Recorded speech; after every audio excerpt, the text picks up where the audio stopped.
तीनों आतंकवादी मारे गए हैं। कोई इंसिडेंट देखिए मान्यवर, देश भर से मुझे बहुत एसएमएस आए थे, विशेषकर जो मारे गए थे उनके परिजनों का, इनके सर में गोली मारिएगा। तीनों के एनकाउंटर के वक्त तीनों के सर में ही गोली लगा है।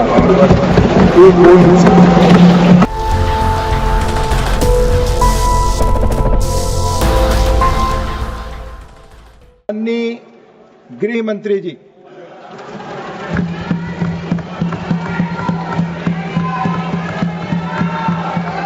nothing is going on in court. Please take your seats. Take your seats. Take your seats. No. माननीय गृह मंत्री जी को बोलने दो। क्या?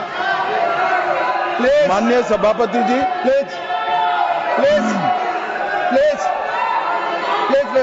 Let him speak. No. आप अपनी जगह बैठ जाइए प्लीज। आप please take your seats. Please take your seats. Take your seat. Please take your, nothing is going on. No. आप अपनी बात कहेंगे और सरकार का पक्ष नहीं सुनना चाहेंगे। This is not the democratic behave. Please धोला जी बैठिए। प्लीज आप सब बैठिए। नहीं प्लीज मैंने माननीय गृह मंत्री जी को बुलाया बोलने के लिए। प्लीज प्रमोद जी, एक मिनट, पॉइंट ऑफ ऑर्डर क्या है आपको बताएं। Let them speak. बोलिए पॉइंट ऑफ ऑर्डर क्या है। माननीय गृह मंत्री जी बोले, उनको पूरा अधिकार है आर्टिकल 75 में बोलने का। तिवारी जी बहिष्कार करने का तय कर आए हो क्या? मैं उससे कहीं कोई आपत्ति नहीं कर रहा। रूल क्या है? रूल एक सदन में प्रधानमंत्री नॉट गोइंग ऑन रिकॉर्ड। ये सामूहिक जिम्मेदारी है, सरकार की सामूहिक जिम्मेदारी है। माननीय गृह मंत्री जी जवाब देंगे। No please. माननीय गृह मंत्री जी आप बोले।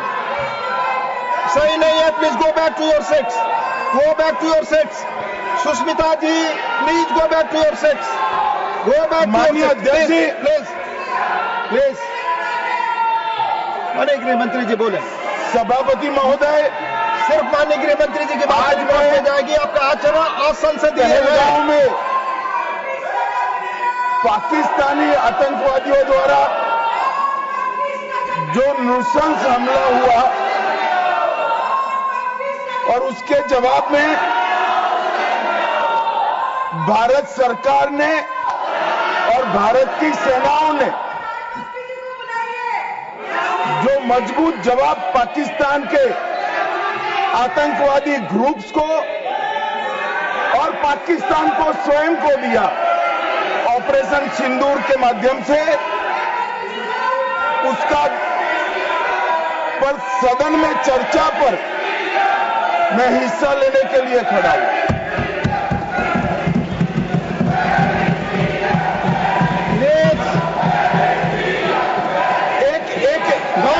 भाई एक मिनट सुनो, एक मिनट प्लीज। मैं आपका जवाब देना चाहता हूं। प्लीज अरे यार एक मिनट सुनो। आप अपनी जगह नहीं करा।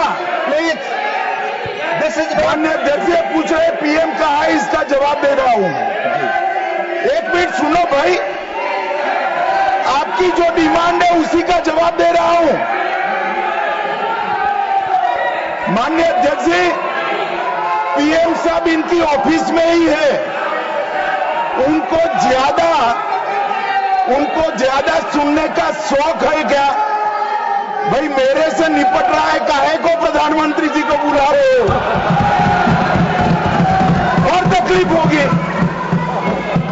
ये समझते नहीं है साहब।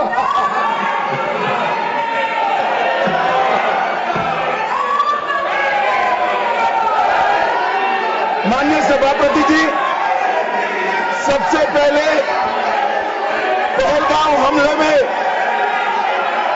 हमारे देश के जो निर्दोष नागरिकों को धर्म पूछकर, चुन कर उनके परिवार के सामने मारा गया।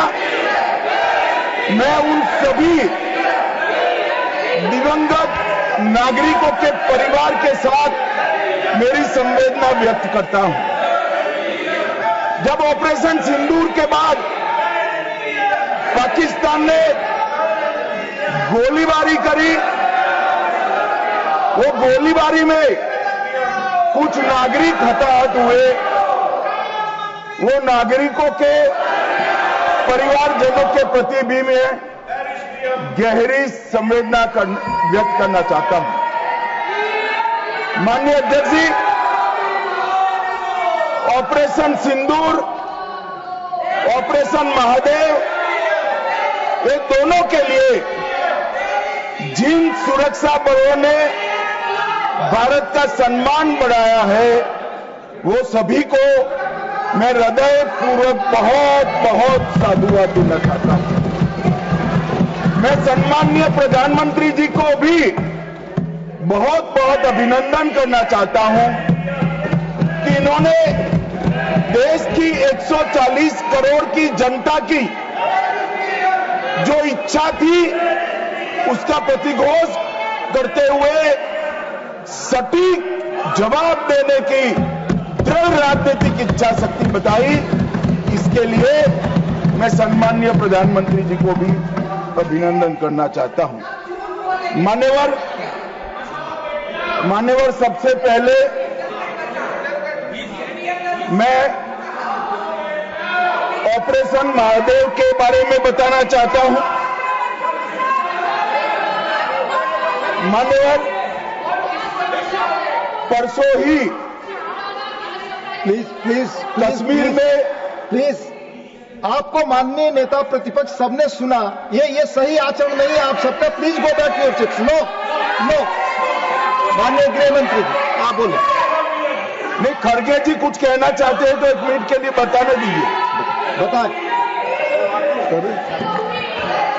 सर। आप सभी लोग अपनी सीट पर जाए। माननीय एलओपी बोले please go back to your seats. Sir, go back to your seats. First go back to your seats. Mister Gokhale, mister Saket Gokhale, अपनी अपनी सीट पर जाइए। आप अपनी सीट पे नहीं है। Please go back to your seat. Sir Manoj ji, please go back to your seat. Go back to your seats. Go back to your designated seats, then only available. Yes माननीय डिप्टी चेयरमैन साहब, मैं इसलिए खड़ा हूं शक्ति सिंह जी, तो मैं do not disturb the house. सब सदन के मेंबर्स का ये पहले से ही डिमांड थी कि 16 घंटे चर्चा होने के बाद हमको इस सदन में प्रधानमंत्री आकर प्रकट होकर वो अपनी बातें रखेंगे और समाधान जो भी हमने सवाल उठाए हैं, बहुत से सवाल उनको संबंधित है। ये नहीं कि आप कैपेबल नहीं है रिप्लाई देने के लिए, ये नहीं कहता मैं। हम आपको निपटाएंगे, तुम हमारे को निपटाओ, हम खेल खेलेंगे। लेकिन जिस प्रधानमंत्री यहां रहते हुए भी अगर इस सदन में नहीं आते तो इस सदन का अपमान है। धन्यवाद। नो प्लीज नहीं, ये नहीं हो गया। तो इसीलिए आपकी बात सदन का अपमान करना, सदस्यों का अपमान करना माननीय गृह मंत्री ठीक नहीं है। माननीय गृह मंत्री जी, मैं अभी भाषण नहीं कर रहा हूं। माननीय अध्यक्ष जी, इनके मुद्दे का जवाब दे रहा हूं। अब सुनिए खड़गे साहब, प्लीज लिसन इन प्लीज। मैं आपको माननीय खड़गे जी, मैं आपको इन्फॉर्म करना चाहूंगा, बीएससी मीटिंग में मैंने ऑलरेडी एक्सप्लेन किया था आपके सदस्यों को कि सरकार की ओर से माननीय कोई मंत्री जवाब दे सकता, ये रूलिंग है, आप फोर्स नहीं कर सकते किसी को। प्लीज माननीय गृह मंत्री जी आप बोले।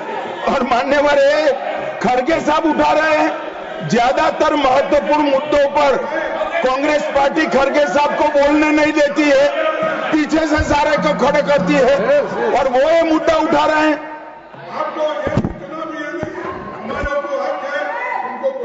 आपने बोल दिया। प्लीज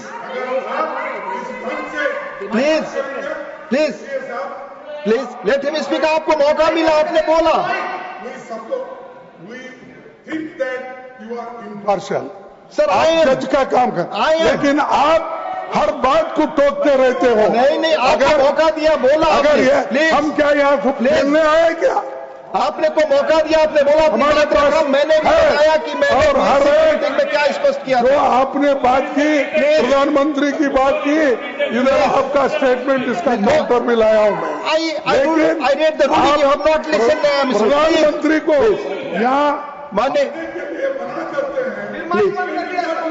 प्लीज मान्यवर, इसीलिए ये विपक्ष की मांग और स्टैंड दोनों उचित नहीं है, क्योंकि बिजनेस एडवाइजरी कमेटी में ये निर्णय लिया गया था, चर्चा आप जितनी चाहोगी हो करेंगे, जवाब कौन देगा वो सरकार तय करेगी, माननीय प्रधानमंत्री की तरफ। मुझे मालूम है मान्यवर ये क्यों जा रहे हैं, मुझे मालूम है मान्यवर मुझे क्यों जा रहे हैं।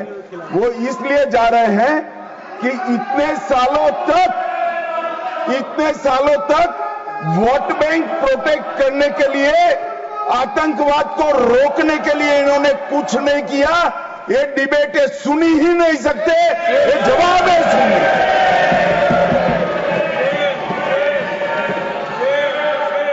और जब भी ये कह रहे हैं और कोई लीडर ऑपोजिशन होता और ये बोलता तब तो मैं समझता, खड़गे साहब बोल रहे हैं। ज्यादातर महत्वपूर्ण चर्चाओं में कांग्रेस पार्टी उनके नेता को, लीडर ऑफ ऑपोजिशन को बोलने ही नहीं देती है, और वो मुद्दा उठा रहे हैं कि माननीय प्रधानमंत्री जी जवाब। मान्यवर, मैं सबसे पहले ऑपरेशन महादेव के लिए बताना चाहूंगा।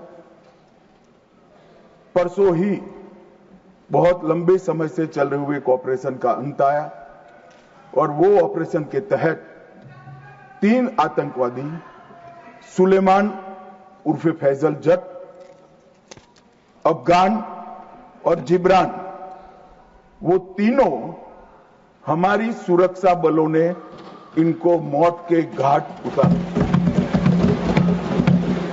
मान्यवर, सुलेमान ए श्रेणी का लश्कर तैयबा का कमांडर था।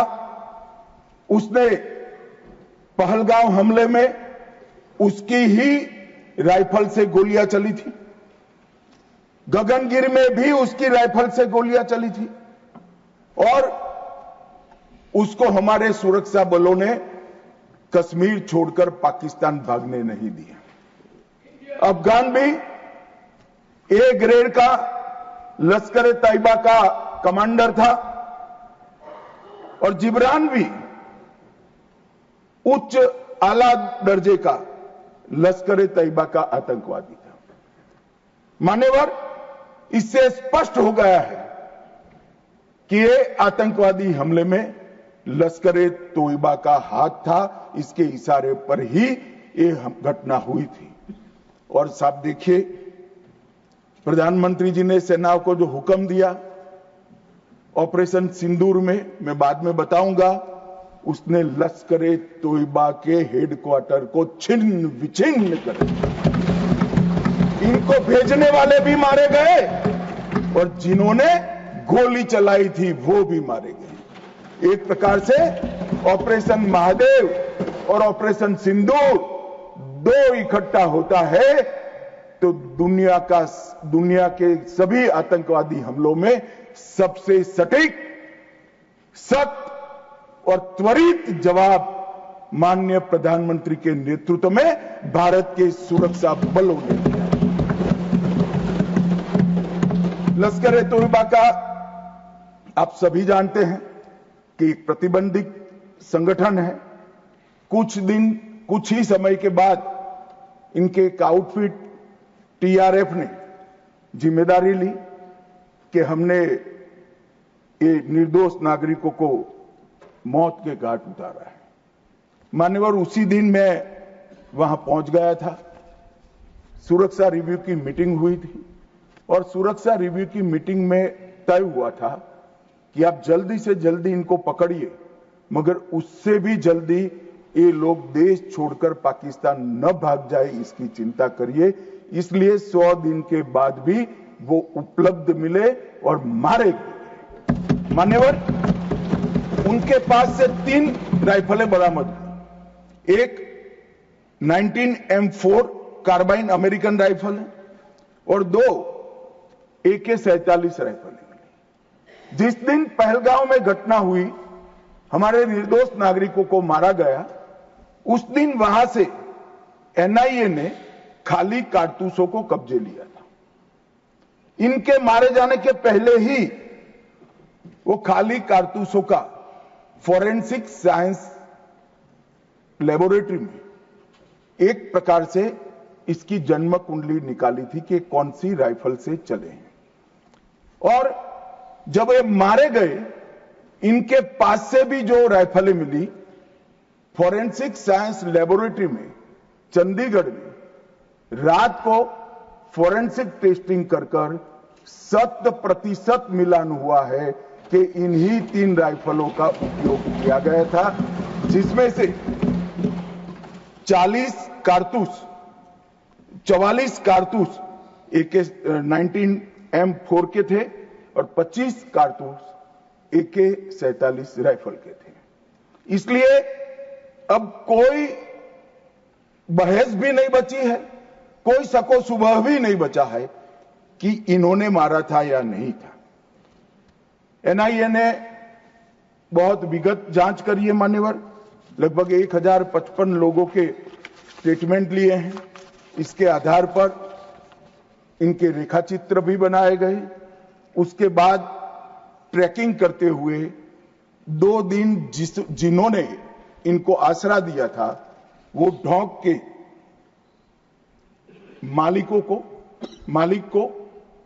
मालिकों को और उनकी वृद्ध माता को भी पूछताछ करी थी। ये जो मृतदेह मिले आतंकवादियों के, उसका परिचय, उसकी शिनाख्त ये तीनों लोगों ने कर ली है।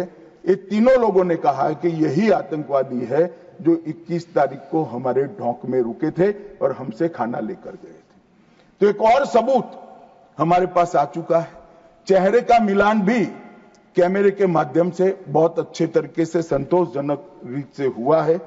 और ये जो असफल ऑपरेशन हुआ मान्यवर, इसलिए मैं सेना, CRPF, Jammu Kashmir police, NIA के अधिकारी और FSL के विद्वान अधिकारियों को बहुत बहुत साधुवाद देना चाहता हूं। और ये जो ऑपरेशन चला मान्यवर, IB द्वारा 22 मई को, मतलब लगभग 1 माह बाद हमें सूचना मिल गई थी कि ये जगह पे टेररिस्ट लोकेट है। उसके बाद IB और मिलिट्री इंटेलिजेंस ने और शिनाख्त करी और लगभग 22 जुलाई को इनके लोरा सेट को ट्रैक करने का काम समाप्त हुआ।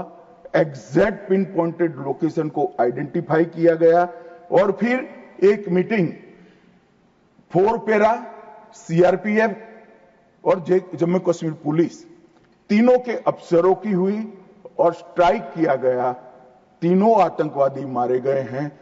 कोइंसिडेंट देखिए मान्यवर, देश भर से मुझे बहुत SMS आए थे, विशेषकर जो मारे गए थे उनके परिजनों का, कि इनके सर में गोली मारिएगा, जब भी मारे तब। तीनों के एनकाउंटर के वक्त तीनों के सर में ही गोली लगा है मान्यवर। एक कोइंसिडेंट मान्यवर, आज ये मारे गए 2 दिन पहले, अब बैठे नहीं हैं, चिदंबरम साहब को बैठना चाहिए था। उन्होंने सवेरे मेरे इस्तीफे की मांग के साथ एक प्रश्न उठाया कि भारत सरकार ने ऑपरेशन सिंदूर करा। ऑपरेशन सिंदूर इसलिए कहा कि ये पाकिस्तानी आतंकवादी थे और पाकिस्तानी आतंकवादी थे, इसका आपके पास सबूत क्या है? वो पूरी दुनिया में ऑपरेशन सिंदूर के जस्टिफिकेशन को चैलेंज कर रहे थे। मैं आज इस सदन के माध्यम से श्री चिदंबरम को पूछना चाहता हूं, आप किसको बचाना चाहते थे? पाकिस्तान को, लश्कर ए तैयबा को, ये आतंकवादियों को? अरे शर्म नहीं आती मान्यवर? और देखिए महादेव करता है तो क्या करता है। जिस दिन सवाल पूछा उसी दिन ये तीनों आतंकवादी ढेर हो गए और जवाब तो घटनाक्रम ने दिया। मगर ये कांग्रेस पार्टी की मानसिकता पूरी दुनिया के सामने चिदंबरम साहब ने उजागर कर दी। हमारी वोट बैंक के लिए हम पाकिस्तान का समर्थन करते हुए भी नहीं डरेंगे।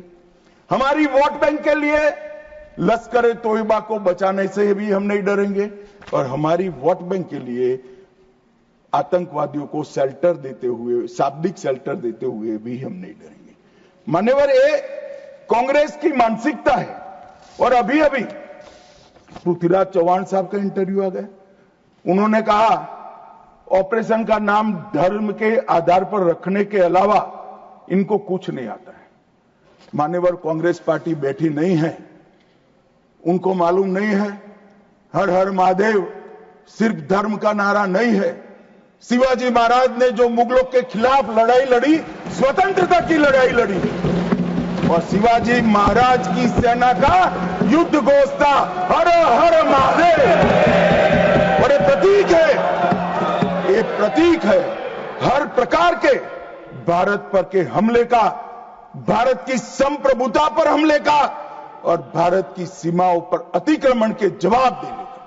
और मैं आज यहां से चौहान साहब को भी कहना चाहता हूं कि आप क्या नाम रखना चाहते थे, क्या नाम रखना चाहते, उसका जवाब दीजिए। मान्यवर, ये पूरी चीजों को हिंदू मुस्लिम के दृष्टि से देखते हैं। चौहान साहब का थ्योरी देखे तो आज हमारी सेना के कई सारे हमारी सेना के डिवीजनों का जो नारा है, युद्ध घोष है, कहीं प्रभु रामचंद्र की जय, कहीं जोश बोले सो निहाल सत श्री अकाल है, कहीं जाट बलवान जय भगवान है, क्या सियावर रामचंद्र की जय है, कहीं पर काली माता की जय है। ये सारे उद्घोष आप नहीं स्वीकारते हो, ये भाजपा ने रखे हुए नहीं है मान्यवर। ये हमारी सेना के जवानों से मन से निकलने वाला ये युद्ध घोष, इसको हिंदू मुस्लिम के दृष्टि से नहीं देखना चाहिए। और कोई कहता है कि आज ही क्यों मारे गए। अब देखिए साहब, भाई कितना जिंदा रखना चाहते हैं। मैं भी पूछता हूं आज क्यों मारे गए, मैं तो दूसरी सेकंड मार देना चाहता था, मगर इतना सरल नहीं है। जिन ऊंचाइयों पर ये छुपे हैं, जिस प्रकार की निर्जन जगहों पे 22 दिन तक सीआरपीएफ सेना और जम्मू कश्मीर की पुलिस ड्रोन से भेजे हुए खाना खाकर इतनी कठिन परिस्थिति में इनका पीछा कर मारा है और आप मुहूर्त पूछ रहे हो क्योंकि क्यों नहीं मानना है आज? क्योंकि आज राहुल गांधी का भाषण था। इस तरह से नहीं चलता है मान्यवर।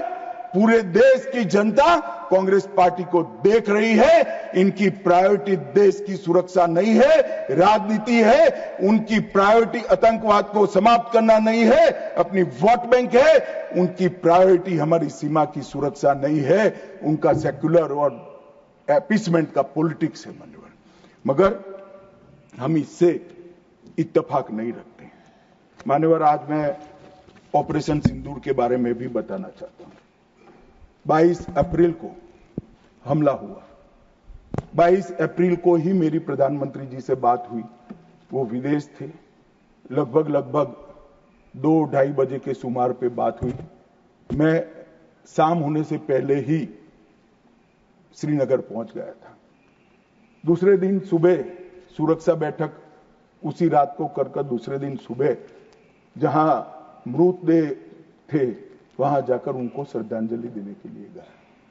मान्यवर, वो मेरे जीवन का ऐसा दिन है जो मैं कभी नहीं भूल सकता।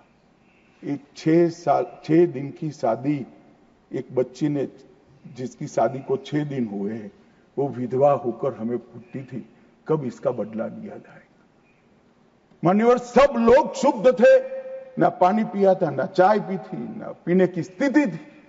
मैं मेरे जीवन में वो दृश्य नहीं भूल। आज भी वो दृश्य आ जाता है तो नींद से खड़ा हो जाए, इस प्रकार की वेदना होती है मान्यवर। ऐसा जघन्य अपराध कभी नहीं हुआ। धर्म के नाम पर पूछकर चुन चुन कर इनके परिजनों के सामने मरे, छोटी बच्चियां, छोटे बच्चे, वृद्ध मां, उनकी पत्नियां, उनकी बहनें, इस सब के सामने मारा गया। और क्यों मारा गया? क्योंकि वो संदेश देना चाहते थे कि टेररिज्म से मुक्त हम कश्मीर को नहीं होने।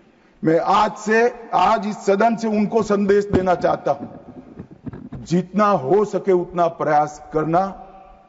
कश्मीर आतंकवाद से मुक्त होकर रहेगा और होकर रहेगा। ये नरेंद्र मोदी का संकल्प। मान्यवर, 23 अप्रैल को, इसके पहले कल भाषण में कहा, वहां पर आज भी बोले, मैं बैठा था, कि 24 अप्रैल को मोदी जी चुनावी सभा करने गए थे। हमारे साथी ने जवाब दिया इनका। परंतु मान्यवर, मैं सदन का रिकॉर्ड क्लियर हो इसलिए मोदी जी वो सभा में क्या बोले थे वो कहना चाहता हूं। मोदी जी ने 24 अप्रैल को बिहार की जनसभा में जो कहा था वो चुनावी सभा नहीं थी। इस देश के प्रधानमंत्री की जिम्मेदारी है कि देश की जनता की भावनाओं को दुनिया के सामने ढंग से रखे। मैं कोट अनकोट उनके भाषण को पढ़ता हूं। मैंने 22 अप्रैल को पहलगांव का यह हमला केवल निहत्थे पर्यटकों पर नहीं बल्कि पूरे भारत की आत्मा पर हुआ एक दुस्साहसपूर्ण प्रहार है। आतंकवाद के प्रति दृढ़ और कड़ा रुख, आतंकवादियों और इस हमले की साजिश रचने वालों की कल्पना से भी बढ़कर उनको बड़ी सजा दी जाएगी। आतंकियों के बीच बची खुची जितनी भी भूमि है उसको मिट्टी में मिलाने का समय आ गया। 140 करोड़ भारतीय इस बात के लिए एकजुट है कि आतंक के आकाओं की कमर तोड़ दी जाएगी। भारत हर एक आतंकवादी और उनकी समर्थकों की पहचान करेगा, उनका पता लगाएगा, उनको दंडित करेगा। आतंकवाद कभी भी भारत की आत्मा को तोड़ नहीं पाएगा। न्याय सुनिश्चित करने के हर प्रयास किए जाएंगे। और आज मैं मोदी जी को बहुत बहुत साधुवाद देता हूं उनकी दूरदर्शी। उनका बोला हुआ एक एक शब्द आज सच हुआ है। उन्होंने कहा था आतंकवादियों की बची खुची जमीन मिला देंगे, मिट्टी में मिला देंगे। साहब, उनके ट्रेनिंग के बाद मिट्टी में मिले हैं, इनके हेडक्वार्टर मिले हैं, उनके लॉन्च पैड भी मिट्टी में मिलकर जमीन दोस्त। उन्होंने कहा कि इनके आकाओं को नहीं छोड़ेंगे। मैं बाद में लिस्ट पढ़ता हूं।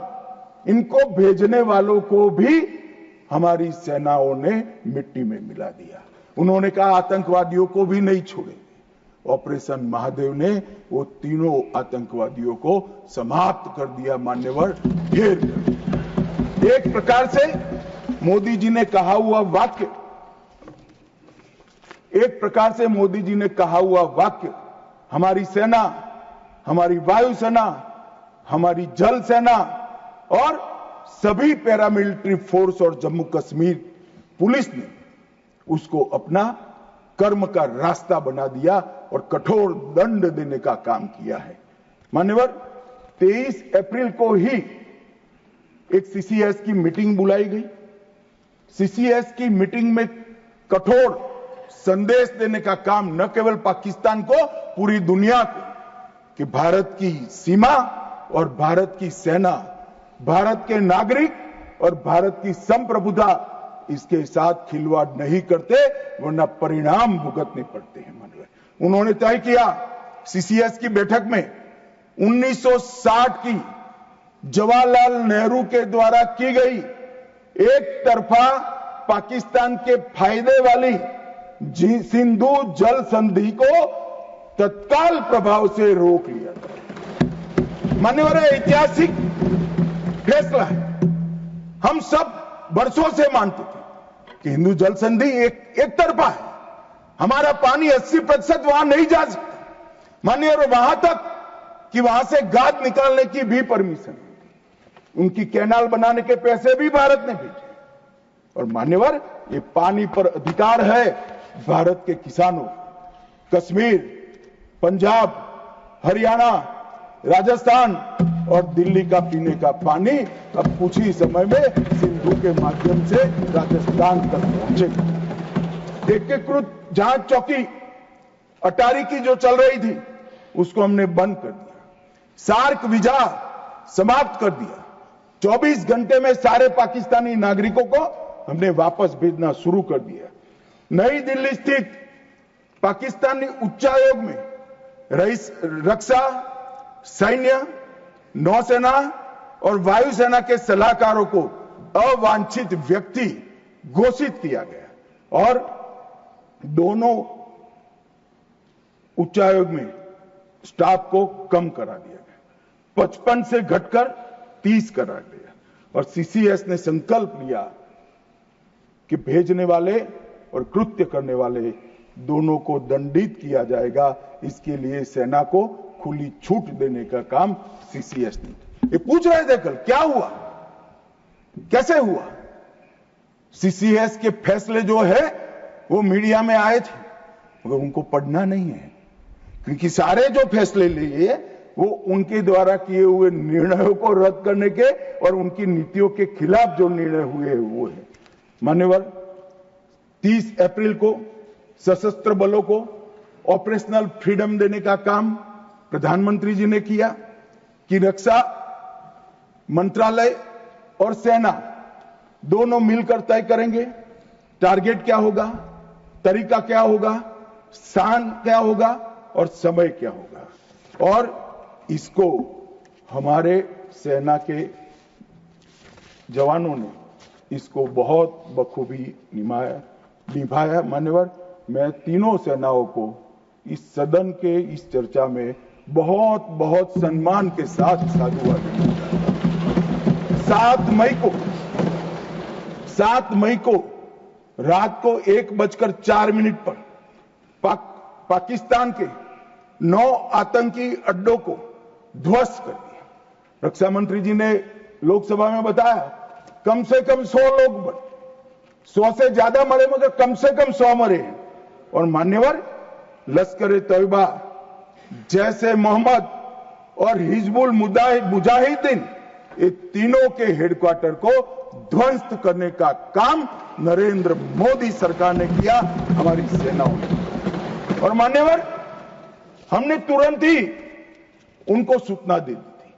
हमने उनको बताया मरकज सुभानअल्लाह बहावलपुर, मरकज तैयबा मुरीद के महमूना जाया कैंप सियालकोट, शारजाल camp Sialkot, Sawai Nala camp Muzaffarabad, Syedna Bilal camp Muzaffarabad, Gulpur camp Kotli, Barnala camp Bhimber और अब्बास कैंप कोटली, उसको हमने समाप्त कर दिया है, तोड़ दिया है।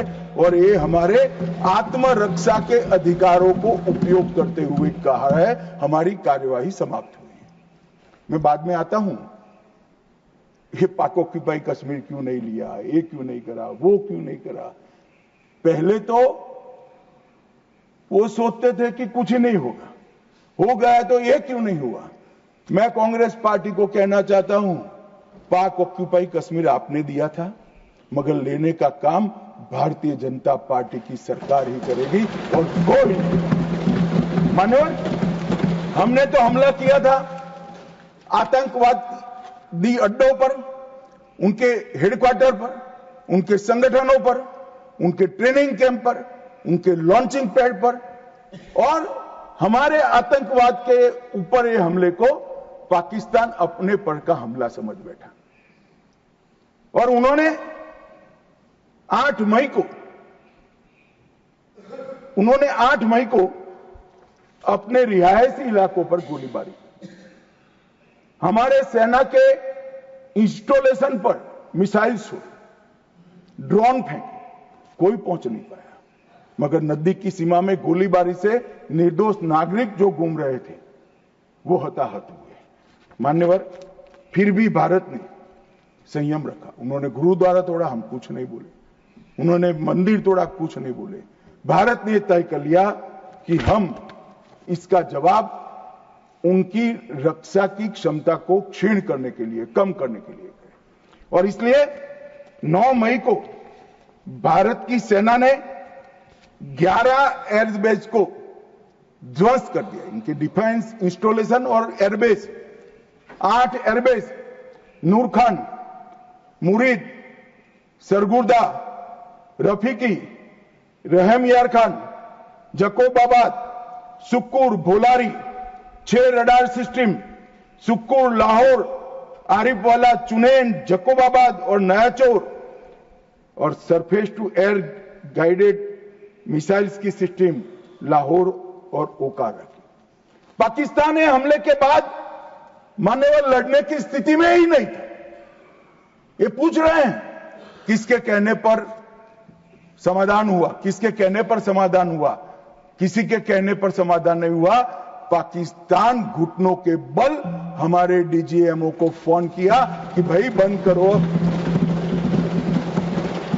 पहले से हमारा मकसद युद्ध का नहीं था, ना पाकिस्तान के अवाम को हम नुकसान करना चाहते थे।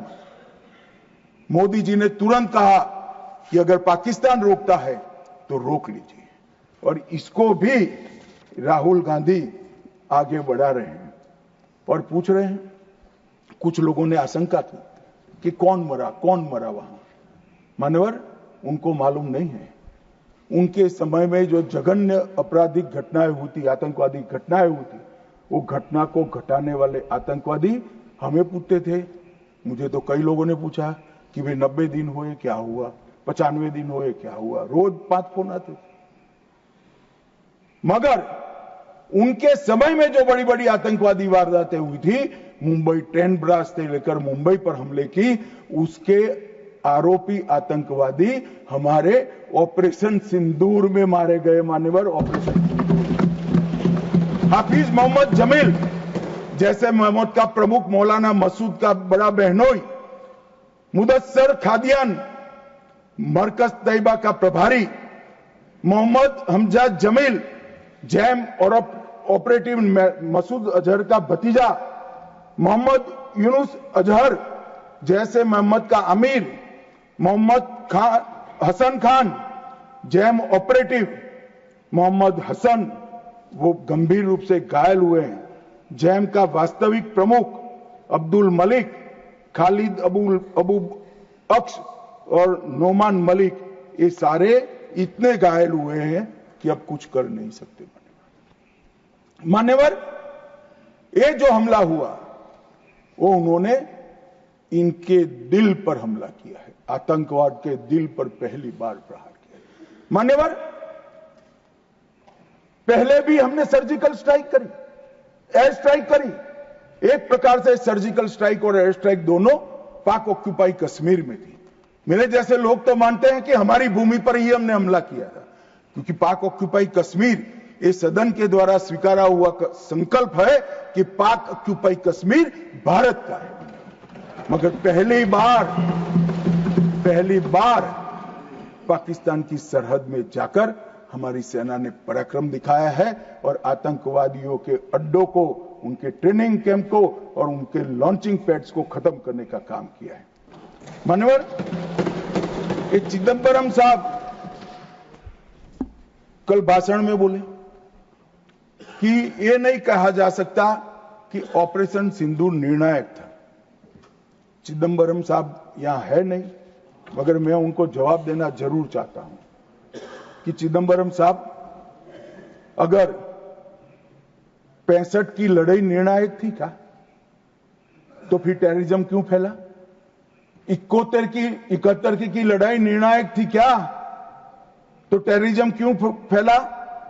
और अनेक बार जो कार्यवाही हुई वो निर्णायक थी क्या?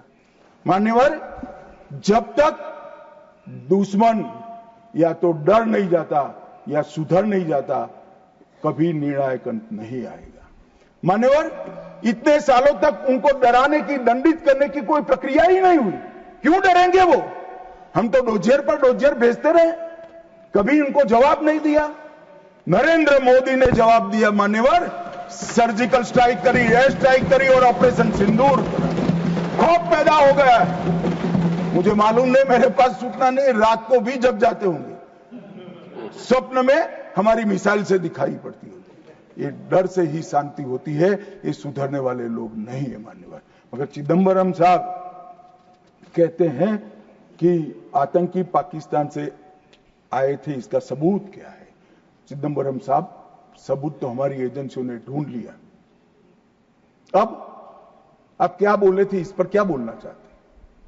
मान्यवर, इनके चिदंबरम जी के कार्यकाल में ही अफजल गुरी की फांसी जब तक वो गृह मंत्री नहीं गए नहीं हुई। मान्यवर, बंबई का हमला, बंबई के हमले के बाद आज ये दिग्विजय सिंह चले गए हैं, उन्होंने कहा है तो आरएसएस ने कराया था। मान्यवर, ये क्या बोल रहे हैं? किसके लिए बोल रहे हैं? किसको बचा रहे हैं? क्या कहना चाहते हैं? और हिंदू टेरर का सगुफा किसने छोड़ा? मैं आज दुनिया के सामने, देश की जनता के सामने गर्व से कहता हूं कि हिंदू कभी टेररिस्ट नहीं हो सकता। हम कभी टेररिस्ट नहीं हो सकते। क्या कहना चाहते हैं? फर्जी टाइप के केस बनाए, एक भी केस अदालत में नहीं टिका। देशभक्त संगठनों पर आरोप लगाए आपने, सिर्फ आपकी छिछोरी राजनीति के लिए, क्षुल्लक फायदे के लिए। और फिर क्या कर लिया? फिर भी हार गए। हारे तो ना। और अब हर रोज कह रहे हैं कि आप हमेशा है नहीं, आप हमेशा नहीं रहेंगे, आप हमेशा का तो मुझे मालूम नहीं साहब। मैं 61 का हुआ हूं, 14 से 30 साल तक भारतीय जनता पार्टी की ही सरकार रहने वाली है। मैं चिदंबरम साहब को कहना चाहता हूं, आप डाल दो, भारतीय जनता पार्टी की सरकार में जी 30 साल तक भारतीय जनता पार्टी की सरकार रहेगी। मान्यवर, मैं 2015 में बोला था हमारी उड़ीसा कार्यकारिणी में, भुवनेश्वर कार्यकारिणी में। अब ये 5 साल गिन लो तो 15 तो हो ही गए, और 15 भी हो जाएंगे। मान्यवर, भारतीय सेना के लिए कभी भी इन्होंने तैयारियां नहीं की। चीन के कई जवानों ने चीन की लड़ाई के बाद लिखा, हमारे पास बंदूक छोड़िए, कारतूस छोड़िए, नमक, चीनी और माचिस भी उपलब्ध नहीं थी। घनघोर ठंड में पहनने के लिए हमारे लिए ठंड के कपड़े भी नहीं थे। मान्यवर, आज वही सेना ब्रह्मोस से लैस है, आकाश उनके मिसाइलों को तोड़ देता है मान्यवर। और पाकिस्तान की पूरी एयर डिफेंस सिस्टम हमारी सेना आधे घंटे में उसको मलबे में बदल कर रख देती है मान्यवर। ये नरेंद्र मोदी के शासन में, मोदी जी के शासन में 11 साल में परिवर्तन हुआ। गोली नहीं बना पाते थे। मैं बाद में बताता हूं, लाखों करोड़ों का सामान हम बना रहे हैं, विदेश में भेज रहे हैं, एक्सपोर्ट कर रहे हैं। हमारी सेना का काफी सारा कई सारी चीजें हमने ब्लैकलिस्ट कर दी, इंपोर्ट नहीं कर सकते। और R&D के लिए एक बहुत बड़ा इकोसिस्टम बनाने का काम देश के प्रधानमंत्री नरेंद्र मोदी ने किया है। सेना और पूरे देश को मोदी जी की ये पहल पर, आत्मनिर्भर भारत के गर्व पर और हमारे सेना के जवानों का हथियार उनको ऐसा देना चाहिए, इस बात की चिंता पर देश और सेना मोदी जी पर गर्व कर सकती है। मान्यवर, हमने जो नमक, चीनी और माचिस नहीं थी, ऐसी सेना से 11 साल में 22 मिनट में ही आतंकवादियों का काम तमाम कर देने वाली, तकनीक से सज्ज, वीर, सटीक इंफॉर्मेशन वाली और बताए हुए लक्ष्यों को पूरा करने वाली सेना का मान्यवर निर्माण किया है। मान्यवर, ये हमला कल्पना कर लीजिए, कांग्रेस के राज में हुआ होता तो क्या होता। अभी तो भाजपा सरकार है, एनडीए सरकार है, मोदी जी प्रधानमंत्री है, तीनों ने क्लीन चिट देने में 100 दिन लगा दिए। अगर कांग्रेस की सरकार होती तो पाकिस्तान को तुरंत क्लीन चिट मिल जाएगा। रक्षा मंत्रालय की जगह विदेश मंत्रालय काम करता है। रातों रात जेरॉक्स मशीनों पर डोजियर तैयार होते, डोजियर वहां भेजते थे और फिर चर्चा करते शर्म अल शेख में, और कुछ नहीं करते साहब। और ये हमें सवाल पूछ रहे, कोई अधिकार नहीं है कांग्रेस पार्टी को, भारतीय जनता पार्टी को आतंकवाद के बारे में सवाल पूछने का। मान्यवर, इस देश के अंदर आतंकवाद फैला, पनपा, बढ़ा, तो इसका एकमात्र कारण कांग्रेस की सरकारों की लचर और तुष्टीकरण से युक्त वोट बैंक की राजनीति रही है। मान्यवर, और आज हमारा सौभाग्य है कि एक ऐसा नेतृत्व है जो ब्रह्मोस मिसाइल्स भेजता है, डोजियर नहीं भेजता है। मान्यवर, और नेतृत्व सम्मानीय मोदी। मान्यवर, ये संघर्ष विराम के लिए भी कई सारे कह रहे हैं। मैंने कल सुना रहा, पीओके क्यों नहीं लेंगे, इतना उछल उछल कर बोलते थे।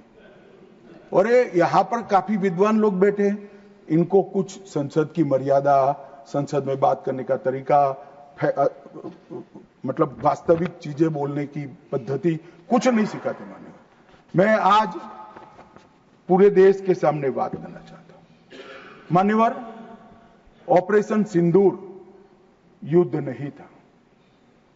यूएन चार्टर के अनुच्छेद 51 के चैप्टर 7 के तहत हमने आत्मरक्षा के लिए बल प्रयोग का जो हमारा अधिकार है उसको उपयोग किया था। 22 अप्रैल को पहलगाम में आतंकवादियों ने जो हमला किया, हमारे निहत्थे नागरिकों को मारा, और इसके जवाब में आतंकवादियों की पूरी इकोसिस्टम तोड़ने का हमारा अधिकार है, जो विश्व के सभी देशों ने हमारे अधिकारों को स्वीकारा है। वो अधिकार का हमने उपयोग किया था। और जब पाकिस्तान ने ही कहा कि हमें संघर्ष नहीं करना है, तब हमने इसको स्वीकारा। और कहते थे, मैं बाद में बताऊंगा मान्यवर, वो हमें कहने लगे कि भाई क्यों करा, ये ले लेते, वो ले लेते। मैं बाद में जब आपके समय में जो घोषित युद्ध हुए, ये तो घोषित युद्ध नहीं था मान्यवर, मगर घोषित युद्ध हुए कांग्रेस के समय में, इसमें आपने क्या किया है वो बाद में मैं मान्यवर बताता हूं। उसके पहले मैं आतंकवाद के परिदृश्य पर, जम्मू कश्मीर का आतंकवाद का परिदृश्य और देश का परिदृश्य, इस पर बताना चाहता हूं। मान्यवर, कांग्रेस देश की सबसे पुरानी पार्टी है और सबसे ज्यादा शासन भी कांग्रेस और उनके साथियों ने देश पर किया है। उनके समय में हमारे प्रधानमंत्री नरेंद्र मोदी जी को 3 नासूर मिले आंतरिक सुरक्षा की दृष्टि से। पहले कश्मीर का आतंकवाद, नॉर्थ ईस्ट की इंसर्जेंसी और वामपंथी उग्रवाद, नक्सलवाद, ये 3 नासूर मिले। और 30 से 40 वर्ष तक ये नासूर भारत की धरती को रक्त रंजित करते रहे। न जाने कितने लाल हमारे सेना के, सीआरपीएफ के, बीएसएफ के, सीआईएसएफ के मारे जाते रहे, शहीद पर शहीद। न जाने कितने निर्दोष किसान, न जाने कितने निर्दोष नागरिक आतंकवाद, इंसर्जेंसी और वामपंथी उग्रवाद की भेंट चढ़े, मगर कुछ नहीं हुआ। आज मैं कहना चाहता हूं मान्यवर, कश्मीर के उग्रवाद के बारे में बाद में आता हूं। नॉर्थ ईस्ट इंसर्जेंसी और वामपंथी उग्रवाद दोनों क्षेत्र में हिंसा में 75% की कमी लाने का काम नरेंद्र मोदी। मैं इस पर बहुत ज्यादा बोलना नहीं चाहता क्योंकि आज ये विषय नहीं है, परंतु कश्मीर के अंदर जो आतंकवाद था वो मैं इस पर जरूर बोलना चाहता हूं। मान्यवर, इसका कारण क्या था, इसके कारण के मूल में जाना चाहिए। जब से कश्मीर का सृजन हुआ, धारा 370 बनाई गई। किसने बनाई? कांग्रेस पार्टी ने बनाई। इसका समर्थन और इतने लंबे समय तक किसने चला? कांग्रेस ने चला है। मान्यवर, इसका स्वरूप क्या था? धारा 370 और 35 से क्या कहती? कश्मीर का एक अलग ध्वज होगा, कश्मीर का एक अलग संविधान होगा और 5 अगस्त 2019 तक ये अलग ध्वज और अलग संविधान चलते रहे। हमारी पार्टी के पहले राष्ट्रीय अध्यक्ष श्यामा प्रसाद मुखर्जी ने इस धारा 370 के लिए अपना बलिदान देने का काम किया, उनकी हत्या कर दी। और क्या हुआ? इससे हमेशा अलगाववाद को पोषण मिलता रहा कि हम भारत के बाकी राज्यों जैसे नहीं है, हमें कुछ और मिल सकता है, हमारा तो संविधान अलग है, हमारा राष्ट्रध्वज अलग है। तो हर युवाओं को बरगाले उनको उकसाने का मौका हमने पाकिस्तान और कश्मीर के अंदर पहले अलगाववाद की बात हुई, फिर आजादी की बात हुई और वो ही आतंकवाद का मूल बना माने वाला। और इसके बाद धार्मिक कट्टरता बढ़ाने वाले सारे संगठन इनकी तुष्टीकरण की नीति के कारण चलते रहे। माने जमायत-ए-इस्लामी, कई सारे संगठन जो बच्चों में, युवाओं में, किशोरों में धार्मिक कट्टरता पर बढ़ाते रहे, अलगाववाद बढ़ाते रहे, चलने दिया। बैन लगाएंगे तो हमारी वोट बैंक नाराज हो जाएगी। मान्यवर, इसके साथ साथ पाकिस्तान ने टेरर ग्रुप बनाए और ये टेरर ग्रुप के प्रवक्ता, इसका नाम है हुर्रियत कॉन्फ्रेंस, हर टेरर ग्रुप ने अपना एक ग्रुप, सिविलियन ग्रुप बनाया, इसके साथ चर्चा करते रहे और उनके परिणाम स्वरूप यहां आतंकवाद बढ़ता गया। मान्यवर, मैं आज स्वर्गीय शम्मी कपूर को भी कोट करना चाहता हूं। शम्मी कपूर जी, मैं पार्टी का अध्यक्ष था तब मिलने आए थे। उन्होंने कहा, अमित भाई, मेरा जब गोल्डन पीरियड था, मेरा साल का 30% टाइम कश्मीर में जाता था, इतना शूटिंग होता था कश्मीर, और मैं वहां के लोगों को मिला हूं। प्रोग्रेसिव सोसाइटी थी, महिलाएं प्रोग्रेसिव थी, धर्मनिरपेक्ष बात करते थे, सूफी संतों की बात करते थे, वहां पर कश्मीरी पंडित भी मिलते थे। आज मैं देख रहा हूं कि वो बच्चियां पथराव कर रही है। क्या हो गया? किसने बिगाड़ा? तब मैं इसके नीचे गया था मान्यवर, तब मालूम पड़ा कि ये जमात-ए-इस्लामी ने पूरी शिक्षा, प्राथमिक शिक्षा पर कब्जा जमा कर रखा था और बच्चों के दिलो दिमाग के अंदर जहर घोलना शुरू किया। तब जाकर ये स्थिति हुई।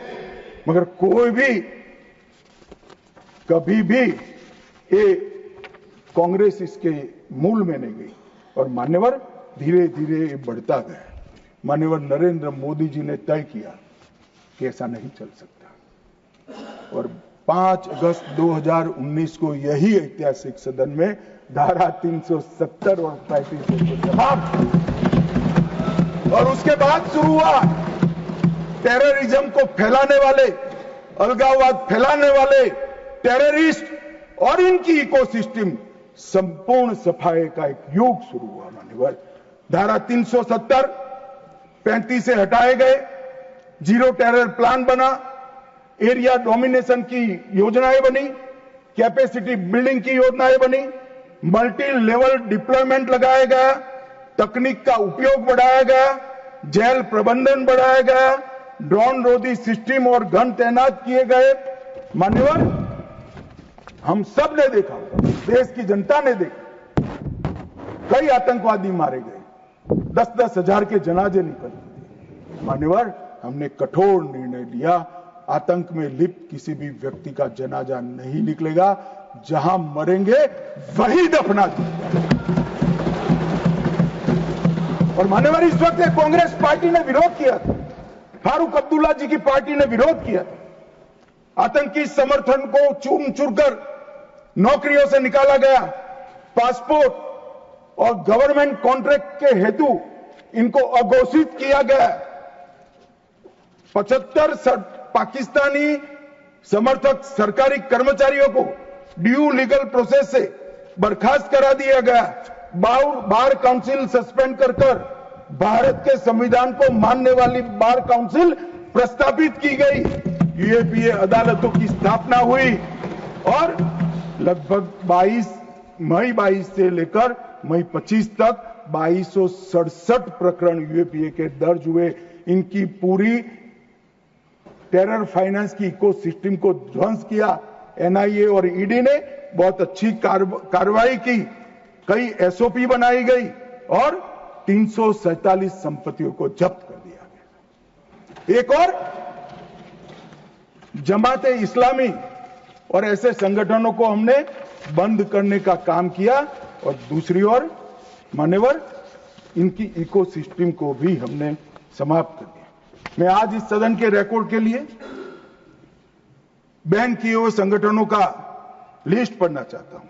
द रेजिस्टेंस फ्रंट टीआरएफ जिसने घटना करी थी, People's Anti Fascist Front, Tehreek ul Mujahideen, Jamaat ul Mujahideen, Jammu Kashmir Ghaznavi Force, Khalistan Tiger Force, हिब्ज ut Tahrir, Jamaat Islami, Jammu Kashmir Liberation Front, Jammu Kashmir Democratic Freedom Party, Muslim League Jammu Kashmir, Tehreek Hurriyat, Muslim Conference सुमजी Group, Jammu Kashmir National Front, Jammu Kashmir People Front League, Jammu Kashmir People's League, Jammu Kashmir Ittehad Musalman Awami Action Committee और इसके साथ साथ सिख फॉर जस्टिस और पीएफआई को भी हमने बैन कर दिया। और मान्यवर परिणाम क्या हुआ? परिणाम ये हुआ 2010 में 10 से 15 की एवरेज ऑर्गेनाइज टाउन प्लिटिंग, हमने भी दृश्य देखे हुए जो समीर कपूर ने चिंता की थी, छोटी छोटी बच्चियां पथराव करती थी, 2564 सालाना होते थे, 2564 पथराव की घटना हुई। 2024 के बाद एक भी घटना नहीं हुई। ऑर्गेनाइज हड़ताल जिसका वो लोग ऐलान करते थे, पाकिस्तान के बैठे हुए हुर्रियत के आका सालाना 132 दिन घाटी बंद रखते थे। 3 साल से एक भी हड़ताल का ऐलान नहीं हुआ है, हिम्मत नहीं है।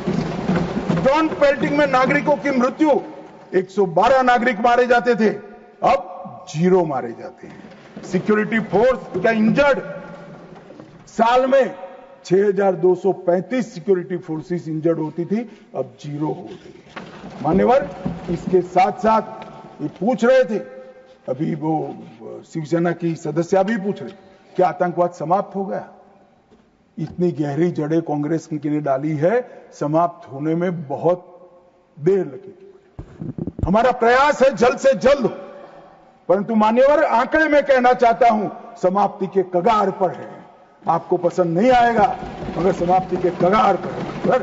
पहले 2004 से 14 तक कुल घटनाएं 7217 हुई, 7217, 7217 और जून 15 से मई 25 तक 2150, 70% की कमी हो गई। मानव आतंकवादी घटनाओं में 70% कमी, नागरिकों की मृत्यु 1770 हुई थी, अब नागरिकों की मृत्यु 357 हुई है। मान्यवर 80% की कमी। और सिक्योरिटी फोर्सेस 1060 मारे गए थे, अब 542 मारे गए हैं। मान्यवर 49% की कमी। मान्यवर इसके साथ साथ हमने कश्मीर के अंदर ढेर सारा काम किया है। मान्यवर लगभग 59,000 करोड़ की 53 परियोजनाएं, चिनाब पर विश्व का सबसे बड़ा पुल बना, 8.5 किलोमीटर लंबी बनिहाल सुरंग बनी, उधमपुर श्रीनगर बारामुल्ला तक रेल पहुंची, जोजिला सुरंग और बनिहाल सुरंग बने, रोजगारी का सृजन 63,000 लोगों का हुआ, जम्मू देश का पहला शहर बना जहां IIM, IIT और एम्स तीनों संस्थान वहां पर है। मान्यवर पहला शहर। लगभग ऐसी स्थिति कश्मीर में भी तीनों प्रोग्रेस पर है। 40,000 नौकरियां दी, विस्थापितों को प्रतिनिधित्व दिया, कश्मीर विस्थापित कश्मीर पंडितों के 2 सदस्यों का नामांकन करने का कानून लेकर आए। और सबसे बड़ी बात मान्यवर, हमने भारत के संविधान का झंडा कश्मीर में फहराने का काम। ये पूछते हैं क्या हुआ? पहले 3 परिवारों तक राजनीति थी, ना पंच था, ना सरपंच था, ना तहसील पंचायत थी, ना जिला पंचायत। आज जम्मू कश्मीर में 34,260 जनप्रतिनिधि चुने हुए जम्मू कश्मीर के नागरिकों की सेवा कर मान्यवर, पहले चुनाव होते थे, मुझे एक सेना के रिटायर्ड जनरल मिले, बाद में मैं बताता हूं। उन्होंने कहा, अमित भाई हमारा काम तो मुख्य सुरक्षा का नहीं था, वो तो भगवान भरोसे था। सबसे बड़ा काम फर्जी वोटिंग करना कराते थी प्रशासन, हम इनकार करते थे। कई लोगों को मेमो दिए गए, फिर भी हम अड़े रहते थे। 3%, 4% वोटिंग होती थी। आज नरेंद्र मोदी के शासन में जिला पंचायत के चुनाव में 98.3%, जनरल इलेक्शन में अब तक का सबसे ज्यादा वोटिंग आजादी से। ये बताता है वहां लोकतंत्र प्रस्थापित हो रहा है मान्यवर। और 63% हुआ, और 1000 करोड़ से रुपए से ज्यादा पैसा पंचायतों को सीधा देने का काम किया। मगर मान्यवर ये क्यों हुआ, मैं आज पूरे सदन को बताना चाहता हूं। मैं अभी इस बात को कभी उजागर नहीं किया, मगर मुझे लगता है मौका भी है और दस्तूर भी है। जब से प्रधानमंत्री की कुर्सी संभाले, तब से उनके दिलो दिमाग पर कश्मीर की शांति का भूत था। अहरनीश सुधर। मान्यवर, 2015 में पार्टी का अध्यक्ष बना। मोदी जी ने मुझे जनरल सिन्हा के घर पर भेजा। जनरल सिन्हा जो कई साल तक कश्मीर में सेवा की, नॉर्थ ईस्ट में भी सेवा की, एनसीआर में रहते थे। मैं 3 दिन उनके घर पर बैठा, उन्होंने पूरी डिटेल बताई। फिर कश्मीर से जुड़े हुए 25 लोगों की अलग अलग सूची दी। इनके साथ मैंने घंटों चर्चा की थी, और मोदी जी ने भी अनेक लोगों को बुलाकर चर्चा की। अगर मोदी जी करते हैं वो बताते नहीं है, मगर मुझे कुछ तो मालूम है, क्योंकि काफी सरपंच को मिले थे, इनकी मिनट्स मेरे पास आई थी। पार्टी की दृष्टि से युवाओं से मिले थे, धार्मिक नेताओं से मिले थे, जम्मू के लोगों को मिले, घाटी के लोगों को मिले, और नेशनल कॉन्फ्रेंस के एमपीओ को भी मिले थे। और ढेर सारा मंथन 2014 से चलता था। वो मंथन अंत में कश्मीर के अंदर, आज मैं विश्वास के साथ कह रहा हूं साहब, आतंकवाद समाप्ति के कगार पर है। आतंकवाद समाप्ति के कगार पर। एक जमाना था कि पाकिस्तान को आतंकवादी पाकिस्तान से भेजने ही नहीं पड़ते, हमारे कश्मीर के युवा हाथ में हथियार उठा लेते। मगर आज मैं 6 माह का रिकॉर्ड इस सदन को बताता हूं। 6 माह में आतंकवादी संगठनों में एक भी कश्मीरी युवा की भर्ती नहीं हुई है, और जो मारे जा रहे हैं वो सारे पाकिस्तान। क्योंकि जम्मू कश्मीर के अवाम ने मोदी जी की नीतियों को स्वीकारा है। पहले कभी नहीं हुआ था कि आतंकवादी कोई बड़ा कृत्य करते थे, घाटी में इसका विरोध होता है। मैं आज घाटी की जनता को, जम्मू की जनता को बहुत बहुत साधुवाद देना चाहता हूं। एक भी गांव ऐसा नहीं था घाटी का जहां ये पहलगाम हमले का विरोध में, और जब तिरंगा घर पर फहराने की बात होती है, जिनके बच्चे आतंकवाद की भेंट चढ़ गए, वो मां बाप भी तिरंगा फहराते हैं। और मान्यवर, आतंकवाद पर तो कांग्रेस को बोलने का अधिकार ही नहीं है मान्यवर। मैं आज सदन के सामने डिटेल रखना चाहता हूं। अटल जी की सरकार ने निर्णय किया था कि आतंकवाद को समाप्त करें। काफी मंथन हुआ। मंथन के बाद तय हुआ कि मजबूत कानूनी संरचना खड़ी करनी पड़ेगी, जिससे इनको सजा कराई। कानूनी संरचना खड़ी करने के लिए पोटा का कानून लाना, एक कांग्रेस पार्टी ने विरोध किया। मैं आज वो है नहीं, मगर पूछना चाहता हूं, पोटा का कानून का विरोध किसको बचाने के लिए किया था? खैर, उन्होंने तो विरोध किया, राज्यसभा में गिर गया। अटल जी का संकल्प मजबूत था, भाजपा का संकल्प मजबूत था। पोटा कानून संयुक्त सेशन में पारित कर दिया गया, और पोटा का कानून आया, इसका अमल शुरू। मान्यवर, एक कांग्रेस पार्टी ने इसके एक घोषणा पत्र में लिखा कि हम पहली कैबिनेट में पोटा का कानून रद्द कर देंगे। अब मैं तो कई बार ऐसा सोच ही नहीं सकता, तो मुझे लगा ये झूठ मूठ का वादा कर रहे। और मान्यवर देखिए, पहली कैबिनेट में ही इन्होंने पोटा के कानून को रद्द कर दिया। और ये कांग्रेस टेररिस्ट की बात करी, टेररिज्म की बात करी। आप तो उसका पोषण करने वाली पार्टी हो मान्यवर। इसके बाद क्या हुआ? 2005 में रामलल्ला के टेंट पर हमला हुआ, मंदिर उस वक्त नहीं बना था। मुंबई लोकल ट्रेन में 7 धमाके हुए, 187 लोग मारे गए। डोडा में हमले हुए, 34 हिंदू मारे गए। हैदराबाद में धमाके हुए, 44 लोग मारे गए। 2005 रामलल्ला का टेंट, 2006 मुंबई ट्रेन, डोडा 2006, 2007 2 बम धमाके हैदराबाद में, 44 लोग मारे गए। 7 यूपी में धमाके हुए, 13 लोग मारे गए। 8 रामपुर सीआरपीएफ कैंप पर हमला हुआ, 2008 आर्मी के काफिले पर हमला हुआ, 10 नागरिक मारे गए। 2008 आतंकी हमला हुआ, 246 लोग मारे गए। 2008 जयपुर में 8 बम धमाके, 2008 अहमदाबाद में 21 बम धमाके, 2008 दिल्ली में 5 बम धमाके, 2010 जर्मन बेकरी बम धमाका, 2010 वाराणसी में बम धमाका, 2011 मुंबई में बम धमाका, 3 लोग मारे गए। एक भी वर्ष खाली नहीं गए मन में। और हमें पूछ रहे कि आपने क्या किया? 100 दिन तक पूछते ही रहे, कहां गए, क्या किया, क्या किया, क्या किया। अब मुझे बताओ भाई, 2005 से शुरू कर 2011 तक आपने क्या किया? कांग्रेस पार्टी ने क्या किया? कौन से कानून लाए, कौन से कदम उठाए, और कब जाकर पाकिस्तान पर सर्जिकल स्ट्राइक, एयर स्ट्राइक और ऑपरेशन सिंदूर का आपने प्रयोग किया? ये जवाब कांग्रेस पार्टी को, देश की जनता को देना पड़ेगा। मान्यवर, 54 जगह पे देश के अलग अलग हिस्सों में 609 नागरिक मारे गए। और मैं आज गर्व से देश के गृह मंत्री के नाते उच्च सदन में कहता हूं, मोदी जी के राज में पूरे देश में कश्मीर छोड़कर कहीं पर भी टेररिस्ट घटना नहीं हुई। और कश्मीर में भी हुई, उरी में हुई, हमने सर्जिकल स्ट्राइक कर चेताया। पुलवामा में हुई, एयर स्ट्राइक कर और चेताया। अब नहीं सुधरते हैं, दुम टेढ़ी की टेढ़ी है, हम क्या कर सकते हैं? पहलगांव में करा मान्यवर, घर में घुसकर पटचड्डे उड़ाने का काम हमारी सेना।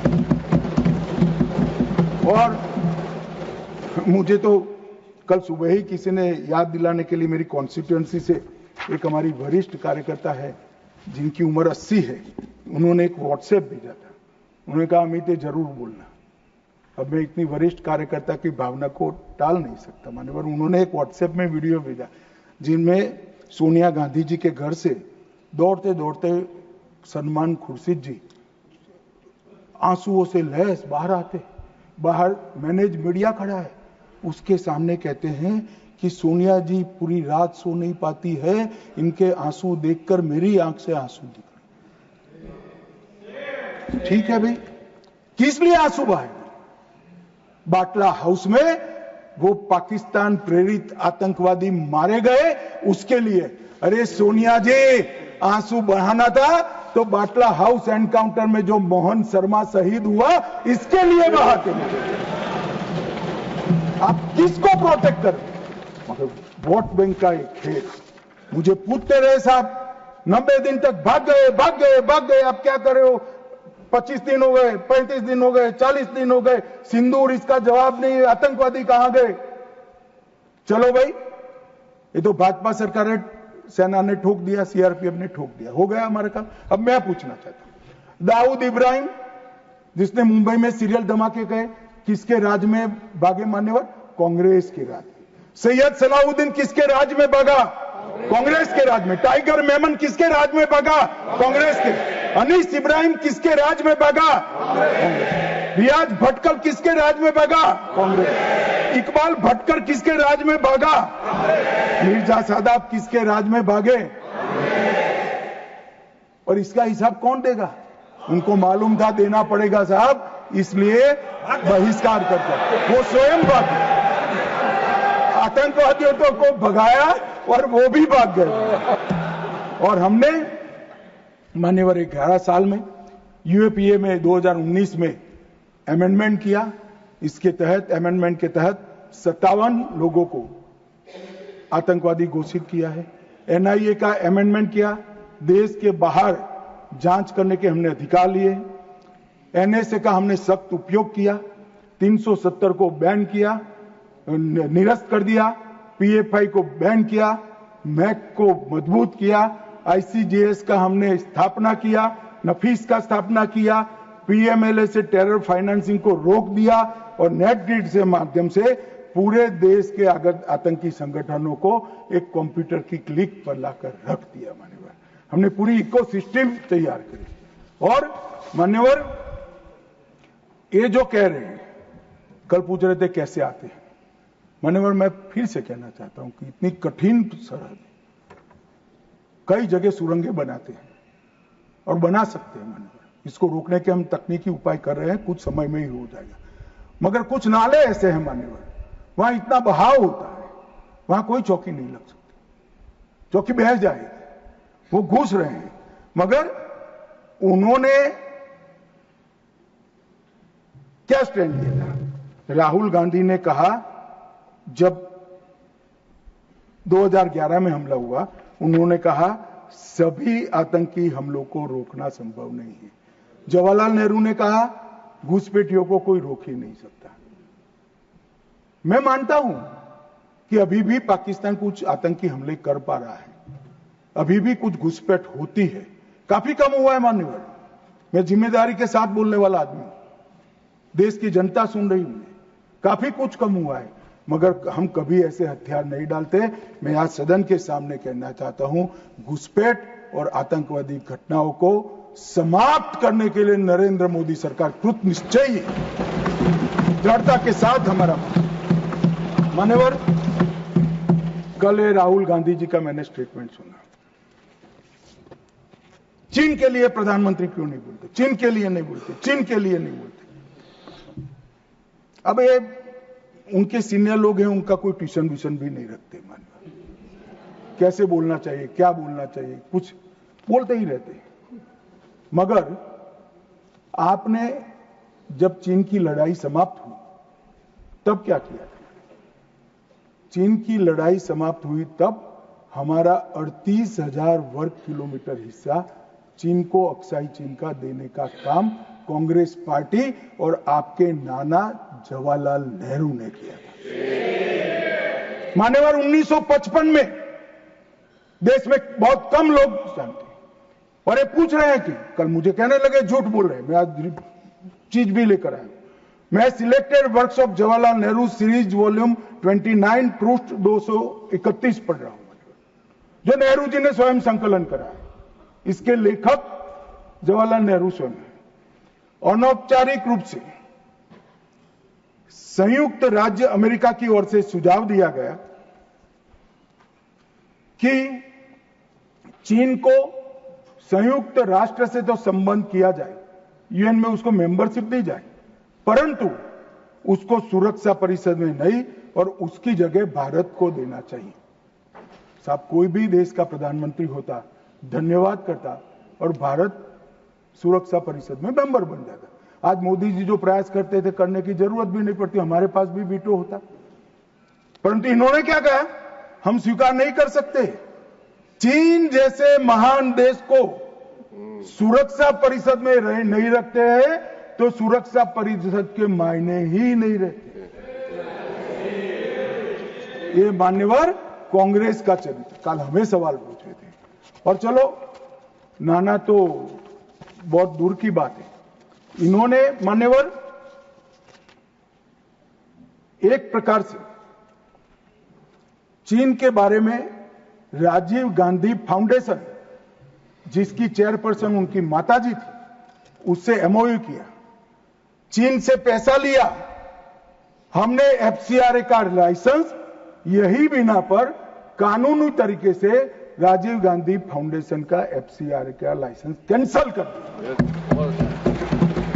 क्या राहुल गांधी देश की जनता को एक प्रेस कॉन्फ्रेंस कर बता सकते हैं कि चीन के साथ क्या एमओयू हुआ था? मान्यवर, हम जब हमारे सेनानी चीन की सेना के आंखों में आंख डालकर डोकलाम में सीना चौड़ा कर खड़े थे, तब ये चीन के राजदूत के साथ गुपचुप मीटिंग स्वयं राहुल गांधी करते। ये तो पीढ़ियों से चीन प्रेम चला रहा है। हिंदी चीनी भाई भाई से शुरू हुआ, सोनिया गांधी के राजीव गांधी फाउंडेशन से गुजरता हुआ चीन के राजदूत की मीटिंग तक आया। मान्यवर, और ये हमें कह रहे हैं कि आपने चीन का नाम नहीं दिया। अरे भाई, जब देना है तब देंगे। और हमारे विदेश मंत्री ने बहुत मजबूती के साथ इसका जवाब दिया। हर चीज प्रधानमंत्री को बोलने की जरूरत नहीं है, मगर आप देश की जनता को बताओ जरा, क्या एमओयू हुआ था, कितना पैसा लिया गया, चीन के राजदूत के साथ युद्ध की स्थिति में कैसे बात कर सकते हो? और आप प्रतिपक्ष के नेता हो और 30,000 स्क्वायर किलोमीटर भूमि चली गई, और साहब इरिस्पॉन्सिबिलिटी देखे, कहते हैं वहां घास का तिनका भी नहीं उगता। अब नेहरू जी का सर मेरे जैसा था साहब, तो हमारे महावीर त्यागी थे, उन्होंने कहा कि साहब आपके सर पर भी एक बाल नहीं है, क्या इसको चीन भेज दे? क्या रिस्पॉन्सिबिलिटी है, कितने इरिस्पॉन्सिबल जवाब हो। और अभी संधि की बात करें, मान्यवर, मैं 71 के युद्ध में हमारा विजय हुआ, इंदिरा जी प्रधानमंत्री थी, बहुत अच्छा काम हुआ, विजय हुआ। 93,000 पाकिस्तान के सैनिक युद्धबंदी थे। 93,000 पाकिस्तानी सैनिकों को शिमला समझौते में लौटा दिया। पाक ऑक्यूपाई कश्मीर नहीं मांगा। अगर उस वक्त इंदिरा गांधी, इस देश की दिवंगत प्रधानमंत्री जी, पाक ऑक्यूपाई कश्मीर लिखवा लेती, तो आज आतंकवाद देश में आ ही नहीं सकता था। मान्यवर, पाक ऑक्यूपाई कश्मीर भी आ जाता। मान्यवर, इसके साथ साथ हमारा 15,000 वर्ग किलोमीटर क्षेत्र हमारे कब्जे में था पाकिस्तान, वो भी दे दिया। पाकिस्तान के 93,000 युद्धबंदियों को दे दिया। हमारे सिर्फ 54 पकड़े गए थे, वो वापिस नहीं आए। आज भी इनके परिवारजन उनकी राह देख। मान्यवर, क्या संवेदनशीलता है, क्या समझौता किया आपने। और साहब, जनरल मानेकशॉ, जिनको 71 युद्ध का आर्किटेक्ट कहा जाता है, उन्होंने एक इंटरव्यू में कहा था, जनरल मानेकशॉ के इंटरव्यू में कहते हैं, शिमला में भुट्टो ने भारत के नेतृत्व को मूर्ख बनाया। वो इंटरव्यू अंग्रेजी में, इसलिए मैं कोट अनकोट पढ़ा था। I told her, into bracket उन्होंने छापा है Indira Gandhi, that I told her that he, into bracket Bhutto, I told her that he has made monkey out of you. और ये हमें पूछ रहे संधि क्या? हमने तो युद्ध ही घोषित नहीं करा था, संधि किस चीज की भी? हमारा एक लिमिटेड एग्रेशन था, टेररिज्म पर हमारा हमला था, और हमारे आत्मरक्षा के अधिकार का उपयोग करते हुए, अरे हमें पूछ रहे हैं। चिंता मत करो राहुल गांधी, पाक ऑक्यूपाई कश्मीर की चिंता है ना, भारतीय जनता पार्टी ही ला देगी पाक ऑक्यूपाई। आप नहीं ला पाए, कांग्रेस पार्टी नहीं ला पाई, हमें लाए। और मान्यवर, पाक ऑक्यूपाई कश्मीर छोड़िए, पाकिस्तान की रचना ही कांग्रेस पार्टी ने की थी। मैं कम से कम इतना तो जिम्मेदारी के साथ कह सकता, मैं उस वक्त निर्णायक स्थिति में होता तो भारत माता के टुकड़े कभी सिग्नेचर नहीं करता। उम्र हो गई थी, जल्दी थी, प्रधानमंत्री बनना था, देश के टुकड़े टुकड़े कर दिए। आज तक देश पछता है। मान्यवर, आतंकवाद के मुद्दों पर अंतर्राष्ट्रीय मंचों में हमारी देश की फजीहत कर दी। मुंबई अटैक के बाद शर्म अल शेख सम्मेलन हुआ, जिसको पूरी दुनिया की डिप्लोमेसी में बलूचिस्तान ब्लंडर के नाम से जानते हैं। उसमें प्रस्ताव किया कि दोनों देश आतंकवाद के शिकार हैं। अब भला दुनिया में कोई पाकिस्तान को आतंकवाद का शिकार कह सकता है क्या? लोग हमारे मरे हैं, जवान हमारे मरे हैं, और आपने उनको पाकिस्तान को सर्टिफिकेट दे दिया। मान्यवर, और भारत पाकिस्तान के आधिकारिक बयान में भी बलूचिस्तान का जिक्र किया। इनका आंतरिक मामला था। हमारा कोई लेन देन नहीं है बलूचिस्तान में जो घटनाएं हो रही। मनमोहन सिंह स्वीकार कर आए, और उसके बाद में उन्होंने कहा कि टेरर की घटना और वार्ता उसके बीच में कोई रिलेशनशिप नहीं। भगवान भला करे, देश की जनता का नरेंद्र मोदी को प्रधानमंत्री बनाया, वो चीज को नरेंद्र मोदी ने समाप्त कर दी। जब तक टेररिज्म नहीं रुकता है, वार्ता नहीं हो सकती। मान्यवर, आज ये लोग जो बोल रहे हैं, विदेश नीति पर सवाल उठा रहे हैं, मैं उनको कहना चाहता हूं कि मोदी जी को G20 कई सारे देशों को मिला है।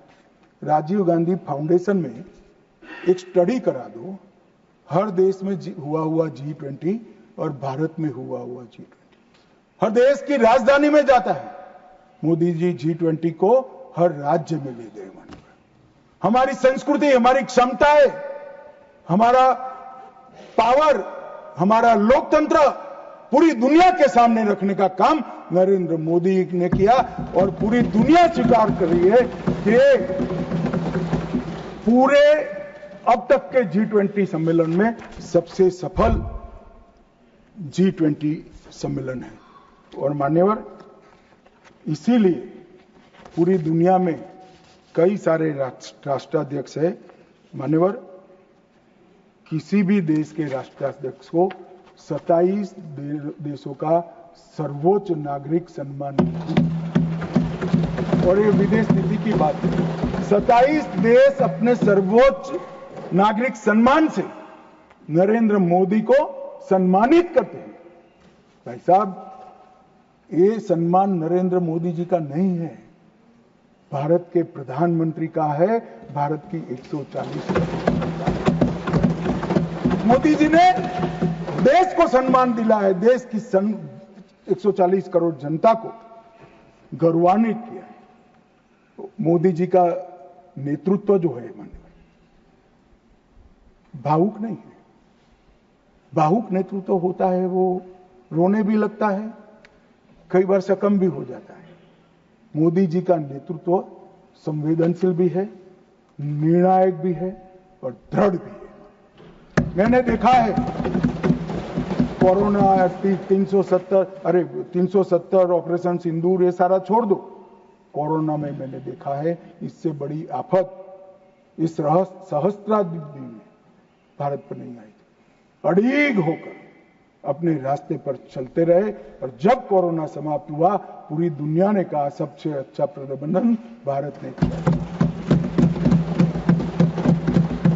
और उसका कारण जब ढूंढा गया, मैं भी स्टडी करने वाले कुछ लोगों को मिला था मान्यवर, जब कारण पूछा गया, स्टडी किया गया, तो सबने कहा कि पूरे विश्व में कोरोना के सामने सरकारें लड़ती थी, हमारे यहाँ प्रधानमंत्री, भारत सरकार, राज्य सरकार और 140 करोड़ लोग एक साथ कोरोना के सामने लड़ते थे। मजाक उड़ाते, घंटी बजाने से कोरोना चला जाएगा, दिया जलाने से चला जाएगा, कर्फ्यू करने से अपने आप चला जाएगा। उनको मालूम नहीं था, जनता के मन में जागरूकता लाते थे। और जब, मुझे तो ठीक याद है, मोदी जी ने टीम गठित की टीका बनाने के लिए, तब जयराम रमेश जी, नाम मत लीजिए, रिकॉर्ड पर मत लीजिएगा, तब कांग्रेस वाले इनका मजाक करते थे कि भारत टीका बना लेगा। मान्यवर, सबसे पहले टीका बनाने वाले देशों में भारत है और इसी के कारण हम बचे थे। मान्यवर, 11 साल में समग्र दुनिया ने भारत की क्षमता को स्वीकारा है। भारत 11वें नंबर से चौथी सबसे बड़ी अर्थव्यवस्था बना। जीडीपी हमारा 4.19 ट्रिलियन हो, $1 ट्रिलियन की डिजिटल अर्थव्यवस्था बनी। प्रति व्यक्ति आय, जयराम रमेश जी हमेशा पूछा करते हैं, निर्मला जी बताती भी नहीं है, 68,572 से बढ़कर 1,33,488 हो। मान्यवर, राष्ट्रीय राजमार्ग का नेटवर्क 60% बढ़ा, 159 ऑपरेशनल एयरपोर्ट है, 31 लेकर मोदी जी ने इनिंग शुरू करा था, अभी समाप्त नहीं हुआ। 136 वंदे भारत ट्रेन है, 1500 ट्रेन अमृत स्टेशन योजना के तहत विकसित हो रहे हैं। 97% से अधिक भारतीय रेल का विद्युतीकरण हो चुका है। भारत दुनिया का सबसे बड़ा मोबाइल फोन उत्पादक देश बनने के कगार पर है। भारत तीसरा सबसे बड़ा स्टार्टअप इकोसिस्टम बन चुका है। मोदी सरकार में 118 यूनिकॉर्न बने। रक्षा क्षेत्र में हमारा उत्पादन 1.27 लाख करोड़ हुआ और निर्यात 21,000 करोड़ हुआ। विश्व का सबसे बड़ा पुल भारत में है। विश्व का सबसे लंबा पुल भारत में है। देश का सबसे लंबी अटल सेतु भारत में बनी। भारत का पहला वर्टिकल लिफ्ट रेल पुल मोदी जी के समय में हुआ और सबसे बड़ा एनएच भी मोदी जी के समय में बना। और सबसे बड़ी उपलब्धि कई पीढ़ियों से गरीबी जिनको दस रही थी मान्यवर, 60 करोड़ लोगों को घर में बिजली, गैस, शौचालय, शुद्ध पीने का पानी, 5 किलो अनाज और 5 लाख तक का इलाज देने का काम। ये नहीं समझ रहे। आपकी जो इच्छा हो मैं मान्यवर एनालिसिस के साथ इस सदन में जिम्मेदारी के पूर्वक कहना चाहता हूं, जब भी भारत की आजादी का इतिहास 25 साल के बाद शताब्दी के वर्ष लिखा जाएगा, ये मोदी एरा स्वर्ण अक्षरों से लिखा जाएगा, किसी ने समझा। और मान्यवर कई सारे चीजें जो भारत के स्वाभिमान से साथ जुड़ी थी, हमारे इतिहास के साथ, हमारी संस्कृति के सम्मान के साथ, वो सारी चीजों को इन्होंने 75 साल तक लटका कर रखा। मैं आज एक लिस्ट पढ़ना चाहता हूं।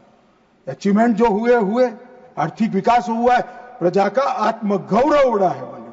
आर्टिकल 370 को हमने हटा दिया, 3 तलाक समाप्त कर दिया, यूसीसी शुरू हो चुका है, राम मंदिर का निर्माण अयोध्या में रंग चंग के साथ हो गया। न्यू एजुकेशन पॉलिसी में मातृभाषा में शिक्षा पर हमने बल दिया। काशी, उज्जैन, शारदा पीठ, करतारपुर कॉरिडोर बनाए, राजपथ का नाम बदलकर कर्तव्य पथ रख दिया, योग को वैश्विक पहचान दिलाई, नया सैनिक चिन्ह वीर छत्रपति शिवाजी महाराज के निशाने पर रखा, संसद के अंदर सेंगोल की स्थापना की, राष्ट्रीय युद्ध स्मारक का स्वदेशी निर्माण किया, अंडमान और निकोबार द्वीप समूह के नाम बदलकर सुभाष बाबू और परमवीर चक्र विजेता बने हुए हमारे सेनानियों पे एक साथ रखे। और इसके साथ साथ कई सारी उपलब्धियां ये एरा में हुई। मान्यवर सबसे बड़ी उपलब्धि है 2047 में मुझे एक विदेशी पत्रकार ने कहा, मैं लंबा बैठा था, मैं उनकी थॉट प्रोसेस को जानना चाहता। अब मैं जो सुनना चाहता था तीसरे ही वाक्य में आ गया कि अब भारत को कोई रोक नहीं सकता। तो मैं उनको पूछा क्यों? उन्होंने कहा अब तक भारत ने अपना लक्ष्य ही तय नहीं किया था, कैसे अचीव करता। मैंने बोला अब क्या हुआ कि अब मोदी जी ने तय कर दिया कि जब 100 साल का भारत होगा, आजादी के 100 साल होंगे, तब विश्व में हर एक क्षेत्र में हम नंबर 1 पर होंगे और महान भारत। और मान्यवर मुझे मालूम है मोदी जी का भाषण, मोदी जी का संदेश आज 140 करोड़ भारतीयों का संकल्प बना हुआ है और मुझे विश्वास है 140 करोड़ भारतीयों पर और हमारे युवाओं पर। शायद हमें से काफी लोग 2047 में नहीं होंगे, परंतु 2047 में जो भी भारतीय होंगे वो देखेंगे कि विश्व में भारत नंबर 1 बन चुका है। मान्यवर भारत को नंबर 1 बनना है तो हमारी बाहरी सुरक्षा और आंतरिक सुरक्षा बहुत महत्वपूर्ण है।